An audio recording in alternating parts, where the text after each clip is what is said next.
اے الله تا ورکړې فرعون ته او دغه مشرانو ته زینتن ډول د دنیا و اموالا و مالون فی الحیات الدنیا په ژوند دنیوي کې ربنا اے رب زمن لیضلوا د پاره چې دوی خلق واړوي ان سبیلک استاد لارنا فرعون ته د مال او دولت او د دنیا آسایش او اسباب ورکړي نو دا د نتیجه شو چې فرعون کې سرکشي پیدا شو اوس خلق د الله د دین نه اړي اوس زمانہ کې امریکا په سر کې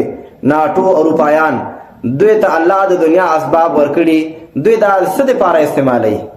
دا ټول دې لپاره استعمالوي چې مسلمان څنګه د الله د دین نه واړي په سلو کې 80% پیسې دوی په دې لګي چې مسلمان څنګه د دین نه واړي په جنگ باندې دوی 60% پیسې لګي په سلو کې او په تبلیغاتی جنگ باندې په فکری جګړه باندې دوی 80% پیسې لګي چې خلک څنګه د الله د دین نه واړي مسلمانان د تلویزیون د لارې د میډیا د لارې د مجلې د لارې او دارنګ د سیاسي شنونکو د لارې د فلم او د ډرامې او د سریال او د ناول د لارې دوی شپه ورځ لګیا دي خو اعلی رسنۍ چې کوم دي یوټیوب دی او فیسبوک دی او انسټاګرام ټیلیګرام ټویټر د دې ټولو رسنیو د لارې شپه ورځ کافران لګیا دي چې مسلمان څنګه د الله د دین نه واړي ربنا لیضلوا عن سبیلک په کروڑونو ډالر مصرفوي دې لپاره چې مسلمان د الله د دین نه واړي فرعون هم دا پالیسی شروع کړو نو موسی علیه السلام خیرا وک اے رب زمون ډیر موسی علیه السلام په تنگ راغلو لیو تا فرعون ته دغه مشرانو ته ډول او ورکړه د دنیا آسایش او نمایش او آرایش و اموالا او مالون فی الحیات الدنیا په ژوند دنیوي کې ربنا اے رب زمن لیضلوا نو د دې نتیجه او عاقبت دا شو چې دوی اوس خلق اړي عن سبیلک استاد لارنا الله امریکایانو ته او اروپایانو ته مال او دولت ورکړي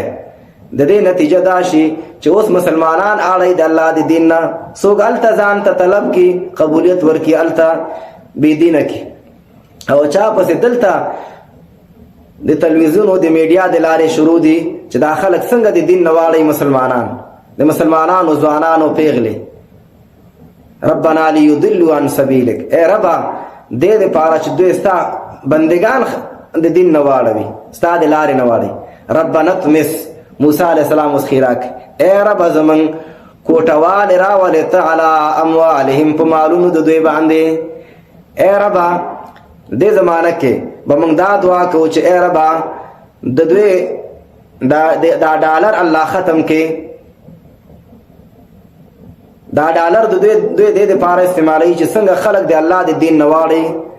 دا پټرو ډالر اګریمنټ چې ورته وایي چې دا ډالر